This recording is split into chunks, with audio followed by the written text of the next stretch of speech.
So Toby is shopping for, are you shopping for ski boots?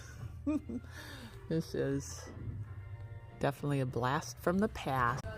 So many moons ago, back in my heyday, my racing days, when racing was my god, and it's not anymore, I spent a lot of time on equipment, on training, but now I train for a different crown, and that is an imperishable crown. So that ended up being a really wonderful encounter, and you know, the Lord, I gotta tell you, this is how awesome the Lord is. So while I was up there at the sports shop, I was looking for poles also. I just want to get on the ski trail, and all the poles were kind of recreational poles, and you know, I wanted some carbon poles. And she's like, you know what, let me go in the back. And this young gal, her name was, I think, Kendra, was so sweet.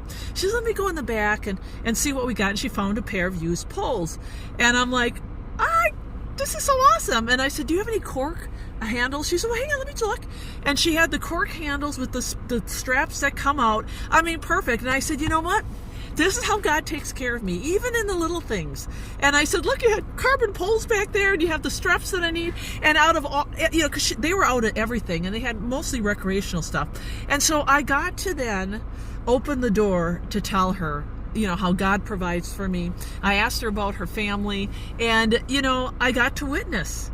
And, you know, I told her, you know, like, you know, sometimes we struggle with our family because she has a brother and siblings who are from another marriage. And, you know, I said, you know, I've been learning how to deal with some of the things in my family with humor. I said, it gives me peace and empathy and compassion that I can look at Jesus and have that example. So it is amazing after, I don't know how many years. It's been probably over 15 years since I've been to that store, and now the Lord brought me back as a transformed person in Christ from my racing days, my self-focus, my very harsh attitude sometimes towards people. You know, I was everybody. You know, I'm a racer.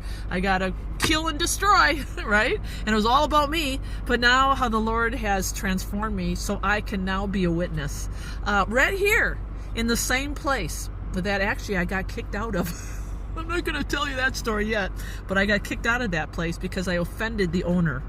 I offended the owner because he was full of pride, and so was I.